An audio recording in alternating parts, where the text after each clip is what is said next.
श्री गणेशाय नमः। श्री शिव महापुराण की कथा। कोटि रुद्र संहिता। कर्पूरगौरं करुणावतारं संसारसारं भुजगेन्द्रहारं सदा वसन्तं हृदयारविन्दं भवं भवानी सहितं नमामि। अथ 41वें अध्याय में मुक्ति और भक्ति के स्वरूप का विवेचन की कथा सुनिए। बोलो शंकर भगवान की जय। ऋषियों ने पूछा, सूत जी, आपने बारंबार मुक्ति का नाम लिया है, यहाँ मुक्ति मिलने पर क्या होता है? मुक्ति में जीवन की कैसी अवस्था होती है, यह हमें बताइए। सूत जी ने कहा, महर्षियों सुनो, मैं तुमसे संसार क्लेश का निवारण तथा परमानंदमय का दान करने वाली मुक्ति का स्वरूप बताता हूँ। मुक्ति 4 प्रकार कही गई है: सारूप्या, सालोक्या, सानिध्या तथा चौथी सायुज्या। इस शिवरात्रि व्रत से सब प्रकार की मुक्ति सुलभ हो जाती है। जो ज्ञान रूप अविनाशी साक्षी ज्ञान गम्य और द्वैत रहित साक्षात शिव हैं, वही यहाँ कैवल्य मोक्ष के तथा धर्म अर्थ और काम रूप त्रिवर्ग के भी दाता हैं। कैवल्या नामक जो 5वीं मुक्ति है, वह मनुष्यों के लिए अत्यंत दुर्लभ है। मुनिवरों, मैं उसका लक्षण बताता हूँ, सुनो। जिनसे यह समस्त जगत उत्पन्न होता है, जिनके द्वारा इनका पालन होता है तथा अंततो गत्वा यह जिनमें लीन होता है, वही शिव है। जिससे यह संपूर्ण जगत व्याप्त है, वही शिव का रूप है। मुनीश्वरों, वेदों में शिव के 2 रूप बताए गए हैं, सकल और निष्कल। शिव तत्व सत्य ज्ञान अनंत एवं सच्चिदानंद नाम से प्रसिद्ध है। निर्गुण उपाधि रहित अविनाशी शुद्ध एवं निरंजन निर्मल है। वह न लाल है न पीला, न सफेद है न नीला, न छोटा है न बड़ा और न मोटा है न महीन। जहाँ से मन सहित वाणी उसे न पाकर लौट आती है, वह पर ब्रह्म परमात्मा ही शिव कहलाता है। जैसे आकाश सर्वत्र व्यापक है, उसी प्रकार यह शिव तत्व भी सर्वव्यापी है। यह माया से परे संपूर्ण द्वंद्वों से रहित तथा मत्सरता शून्य परमात्मा है। यहाँ शिव ज्ञान का उदय होने से निश्चय ही उसकी प्राप्ति होती है, अथवा दुजो सूक्ष्म बुद्धि के द्वारा शिव का ही भजन ध्यान करने से सत्पुरुषों को शिव पद की प्राप्ति होती है। संसार में ज्ञान की प्राप्ति अत्यंत कठिन है, परंतु भगवान का भजन अत्यंत सुकर माना गया है। इसलिए संत शिरोमणि पुरुष मुक्ति के लिए भी शिव का भजन ही करते हैं। ज्ञान स्वरूप मोक्षदाता परमात्मा शिव भजन के ही अधीन है। भक्ति से ही बहुत से पुरुष सिद्धि लाभ करके प्रसन्नता पूर्वक परम मोक्ष पा गए हैं। भगवान शंभु की भक्ति ज्ञान की जननी मानी गई है, जो सदा भोग और मोक्ष देने वाली है। वह साधु महापुरुषों के कृपा प्रसाद से सुलभ होती है। उत्तम प्रेम का अंकुर ही उसका लक्षण है। द्विजों, वह भक्ति भी सगुण और निर्गुण के भेद से 2 प्रकार की जाननी चाहिए। फिर वैधि और स्वाभाविकी, ये 2 भेद और होते हैं। इनमें वैधि की अपेक्षा स्वाभाविकी श्रेष्ठ मानी गई है। इनके सिवा नैष्ठिकी और अनैष्ठिकी के भेद से भक्ति के 2 प्रकार और बताए गए हैं। नैष्ठिकी भक्ति 6 प्रकार की जाननी चाहिए और अनैष्ठिकी 1 ही प्रकार की। फिर विहिता और अविहिता के भेद से विद्वानों ने उसके अनेक प्रकार माने हैं। उनके बहुत से भेद होने के कारण यहाँ विस्तृत वर्णन नहीं किया जा रहा है। उन दोनों प्रकार की भक्तियों के श्रवण आदि भेद से 9 अंग जानने चाहिए।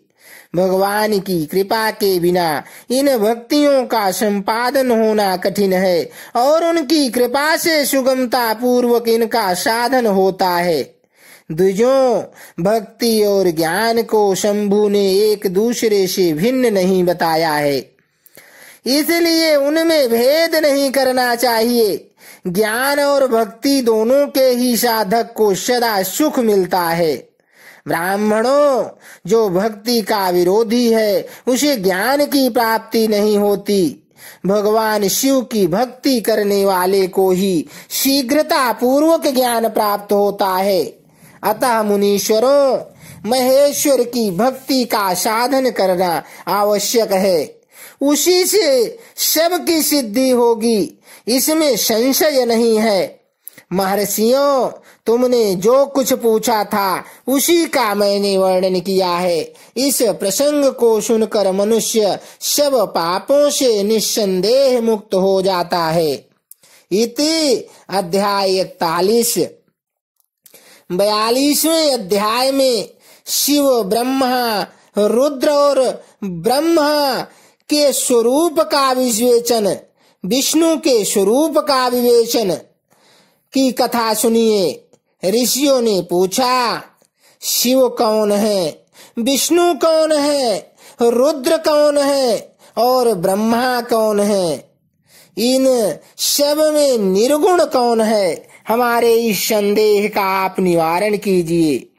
सूत जी ने कहा, महर्षियों, वेद और वेदांत के विद्वान ऐसा मानते हैं कि निर्गुण परमात्मा से सर्वप्रथम जो सगुण रूप प्रकट हुआ उसी का नाम शिव है।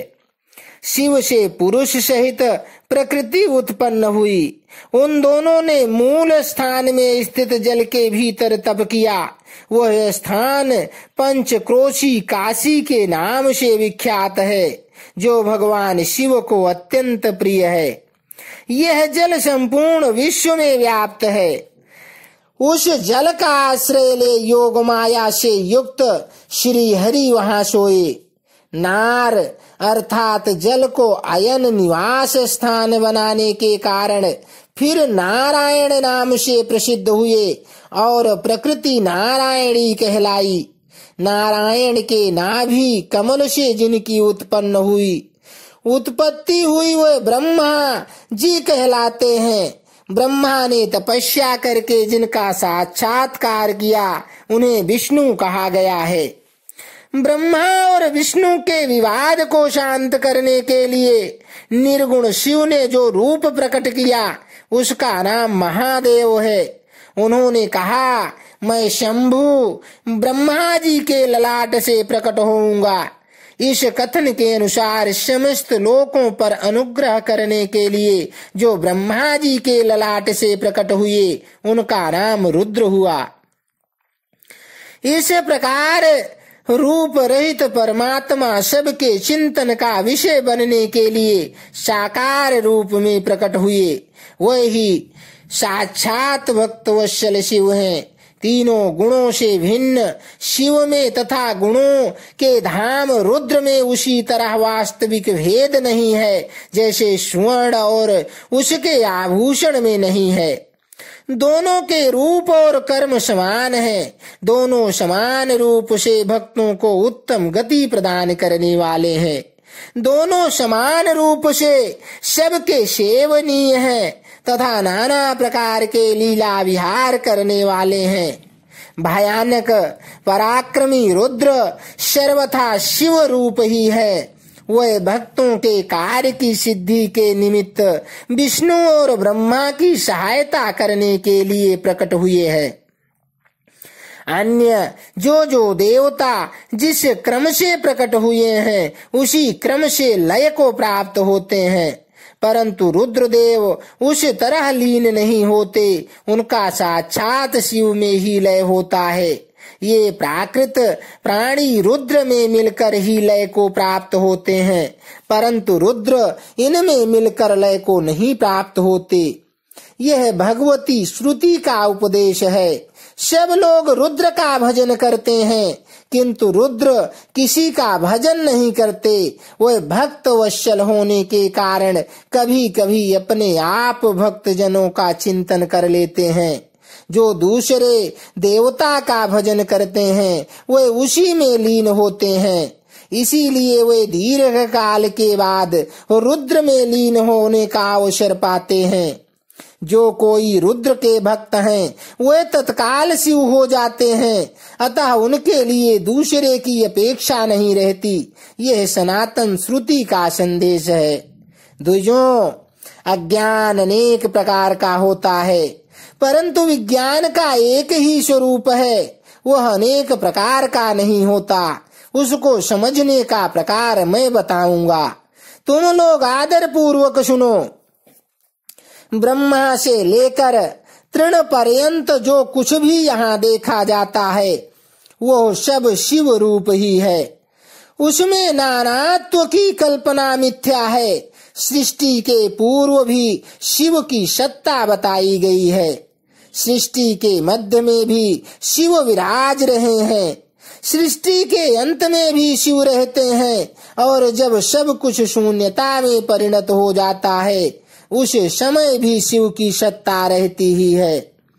अतः मुनीश्वरों, शिव को ही चतुर्गुण कहा गया है। वह ही शिव शक्तिमान होने के कारण सगुण जानने योग्य हैं। इस प्रकार वे सगुण निर्गुण के भेद से दो प्रकार के हैं। जिन शिव ने ही भगवान विष्णु को संपूर्ण सनातन वेद, अनेक वर्ण, अनेक मात्रा तथा अपना ध्यान एवं पूजन दिए हैं, वही ही संपूर्ण विद्याओं के ईश्वर हैं, ऐसी सनातन श्रुति है। अतएव शंभु को वेदों का प्राकट्यकर्ता तथा वेदपति कहा गया है। वह ही सब पर अनुग्रह करने वाले साक्षात शंकर हैं। कर्ता, भर्ता, हर्ता, साक्षी तथा निर्गुण भी वही हैं। दूसरों के लिए काल का मान है, परंतु काल स्वरूप रुद्र के लिए काल की कोई गणना नहीं है, क्योंकि वे साक्षात स्वयं महाकाल हैं और महाकाली उनके आश्रित हैं। ब्राह्मण रुद्र और काली को एक ही बताते हैं। उन दोनों ने सत्य लीला करने वाली अपनी इच्छा से ही सब कुछ प्राप्त किया है।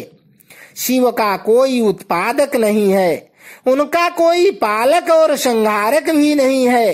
ये स्वयं सब के हेतु हैं।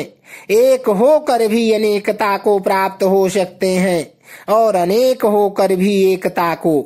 एक ही बीज बाहर होकर वृक्ष और फल आदि के रूप में परिणित होता हुआ पुनः बीज भाव को प्राप्त हो जाता है। इसी प्रकार शिव रूपी महेश्वर स्वयं एक से अनेक होने में हेतु हैं। यह उत्तम शिव ज्ञान तत्वतः बताया गया है। ज्ञानवान पुरुष को ही इसको जानता है, दूसरा कोई नहीं। मुनि बोले, सूत जी आप लक्षण सहित ज्ञान का वर्णन कीजिए, जिसको जानकर मनुष्य शिव भाव को प्राप्त हो जाता है। सारा जगत शिव कैसे, अथवा शिव ही संपूर्ण जगत कैसे? ऋषियों का यह प्रश्न सुनकर पौराणिक शिरोमणि सूत जी ने भगवान शिव के चरणार विंदों का चिंतन करके उनसे कहा। इति अध्याय 42 43वें अध्याय में शिव संबंधी तत्व ज्ञान का वर्णन तथा उसकी महिमा, कोटि रुद्र संहिता का महात्म्य एवं उपसंहार। सूत जी ने कहा, ऋषियों, मैंने शिव ज्ञान जैसा सुना है उसे बता रहा हूँ, तुम सब लोग सुनो। वो अत्यंत गुह्य और परम मोक्ष स्वरूप है। ब्रह्मा, नारद, सनकादि मुनि, व्यास तथा कपिल, इनके समाज में इन्हीं लोगों ने निश्चय करके ज्ञान का जो स्वरूप बताया है उसी को यथार्थ ज्ञान समझना चाहिए। संपूर्ण जगत शिवमय है। यह ज्ञान सदा अनुशीलन करने योग्य है। सर्वज्ञ विद्वान को यह निश्चित रूप से जानना चाहिए कि शिव सर्वमय है। ब्रह्मा से लेकर तृण पर्यंत जो कुछ भी दिखाई देता है जगत में, वह सब शिव ही हैं। वे महादेव जी ही शिव कहलाते हैं। जब उनकी इच्छा होती है तब वे इस जगत की रचना करते हैं। वे ही सबको जानते हैं, उनको कोई नहीं जानता। वे इस जगत की रचना करके स्वयं इसके भीतर प्रविष्ट होकर भी इससे दूर हैं।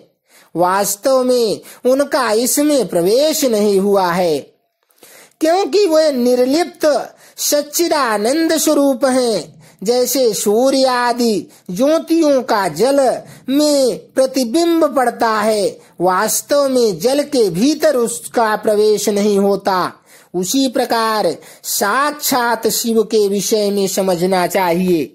वस्तुतः तो वे स्वयं ही सब कुछ हैं। मतभेद ही अज्ञान है, क्योंकि शिव से भिन्न किसी द्वैत वस्तु की सत्ता नहीं है। संपूर्ण दर्शनों में मतभेद ही दिखाया जाता है, परंतु वेदांती नित्य अद्वैत तत्व का वर्णन करते हैं। जीव परमात्मा शिव का ही अंश है, परंतु अविद्या से मोहित होकर अवश हो रहा है और अपने को शिव से भिन्न समझता है। अविद्या से मुक्त होने पर वह शिव ही हो जाता है। शिव सबको व्याप्त करके स्थित है और संपूर्ण जंतुओं में व्यापक है। वे जड़ और चेतन सबके ईश्वर होकर स्वयं ही सबका कल्याण करते हैं। जो विद्वान पुरुष वेदांत मार्ग का आश्रय ले उनके साक्षात्कार के लिए साधना करता है, उसे वह साक्षात्कार रूप फल अवश्य प्राप्त होता है। व्यापक अग्नि तत्व प्रत्येक काष्ठ में स्थित है, परंतु जो उस काष्ठ का मंथन करता है वही असंदिग्ध रूप से अग्नि को प्रकट करके देखता है। उसी तरह जो बुद्धिमान यहाँ भक्ति आदि साधनों का अनुष्ठान करता है उसे अवश्य शिव का दर्शन प्राप्त होता है, इसमें संशय नहीं है। सर्वत्र केवल शिव है, शिव है, शिव है, दूसरी कोई वस्तु नहीं है। वह शिव ब्रह्म से ही सदा नाना रूपों में भासित होते हैं। जैसे समुद्र, मिट्टी अथवा स्वर्ण, ये उपाधि भेद से नानात्व को प्राप्त होते हैं, उसी प्रकार भगवान शंकर भी उपाधियों से ही अनेक रूपों में भासते हैं। कार्य और कारण में वास्तविक भेद नहीं होता, केवल भ्रम से भरी हुई बुद्धि के द्वारा ही उसमें भेद की प्रतीति होती है। भ्रम दूर होते ही भेद बुद्धि का नाश हो जाता है। जब बीज से अंकुर उत्पन्न होता है तब वह नानात्व को प्रकट करता है, फिर अंत में वह बीज रूप में ही स्थित होता है और अंकुर नष्ट हो जाता है। ज्ञानी बीज रूप में ही स्थित है और नाना प्रकार के विकार अंकुर रूप हैं। उन विकार स्वरूप अंकुरों की निवृत्ति हो जाने पर पुरुष फिर ज्ञानी रूप में ही स्थित होता है। इसमें अन्यथा विचार नहीं करना चाहिए। सब कुछ शिव है और शिव ही सब कुछ है। शिव तथा संपूर्ण जगत में कोई भेद नहीं है। फिर क्यों कोई अनेकता देखता है और क्यों एकता ढूंढता है? जैसे एक ही सूर्य नामक ज्योति जल आदि उपाधियों में विशेष रूप से नाना प्रकार की दिखाई देती है, उसी प्रकार शिव भी हैं। जैसे आकाश सर्वत्र व्यापक होकर भी स्पर्श आदि बंधन में नहीं आता, उसी प्रकार व्यापक शिव भी कभी नहीं बंधते। अहंकार से युक्त होने के कारण शिव का अंश जीव कहलाता है। उस अहंकार से मुक्त होने पर वह साक्षात शिव ही है। कर्मों के भोग में लिप्त होने के कारण जीव तुच्छ है और निर्लिप्त होने के कारण शिव महान है।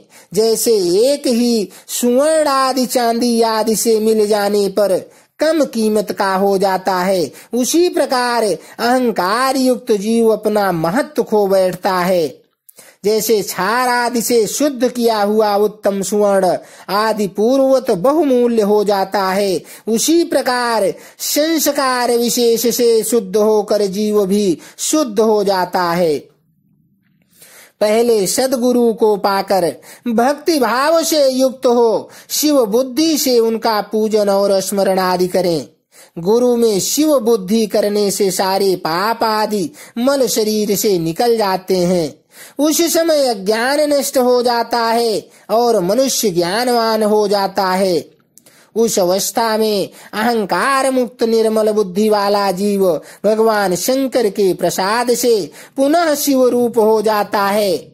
जैसे दर्पण में अपना रूप दिखाई देता है, उसी तरह उसे सर्वत्र शंभु का साक्षात्कार होने लगता है। वही जीवन मुक्त कहलाता है। शरीर गिर जाने पर वह जीवन मुक्त ज्ञानी शिव में मिल जाता है। शरीर प्रारब्ध के अधीन है। जो उस देह के अभिमान से रहित है उसे ज्ञानी माना गया है। जो शुभ वस्तु को पाकर हर्ष से खिल नहीं उठता, अशुभ को पाकर क्रोध या शोक नहीं करता तथा सुख दुख आदि सभी द्वंद्वों में समभाव रखता है, वह ज्ञानवान कहलाता है। आत्मचिंतन से तथा तत्वों के विवेक से ऐसा प्रयत्न करें कि शरीर से अपनी पृथकता का बोध हो जाए। मुक्ति की इच्छा रखने वाला पुरुष शरीर एवं उसके अभिमान को त्याग कर अहंकार शून्य एवं मुक्त हो सदा शिव में विलीन हो जाता है। अध्यात्म चिंतन एवं भगवान शिव की भक्ति ये ज्ञान के मूल कारण है। भक्ति से साधन विषयक प्रेम की उपलब्धि बताई गई है। प्रेम से श्रवण होता है, श्रवण से सत्संग होता है और सत्संग से ज्ञानी गुरु की उपलब्धि होती है। गुरु की कृपा से ज्ञान प्राप्त हो जाने पर मनुष्य निश्चय ही मुक्त हो जाता है। इसलिए जो समझदार हैं उसे सदा शंभु का ही भजन करना चाहिए। जो अनन्य भक्ति से युक्त होकर शंभु का भजन करता है उसे अंत में अवश्य ही मोक्ष प्राप्त हो जाता है। अतः मुक्ति की प्राप्ति के लिए भगवान शंकर से बढ़कर दूसरा कोई देवता नहीं है। उनकी शरण लेकर जीव संसार बंधन से छूट जाता है। ब्राह्मणों, इस प्रकार वहां पधारे हुए ऋषियों ने परस्पर निश्चय करके जो यह ज्ञान की बात बताई है, इसे अपनी बुद्धि के द्वारा प्रयत्न पूर्वक धारण करना चाहिए। मुनीश्वरों, तुमने जो कुछ पूछा था वह सब मैंने तुम्हें बता दिया। इसे तुम्हें प्रयत्न पूर्वक गुप्त रखना चाहिए। बताओ अब और क्या सुनना चाहते हो? ऋषि बोले, व्यास शिष्य, आपको नमस्कार है।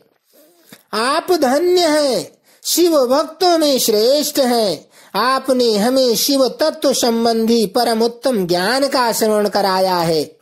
आपकी कृपा से हमारे मन की भ्रांति मिट गई। हम आपसे मोक्षदायक शिव तत्व का ज्ञान पाकर बहुत संतुष्ट हुए हैं। सूत जी ने कहा, दुजों, जो नास्तिक हो, श्रद्धाहीन हो और शठ हो, जो भगवान शिव का भक्त न हो तथा इस विषय को सुनने की रुचि न रखता हो, उसे इस तत्व ज्ञान का उपदेश नहीं देना चाहिए।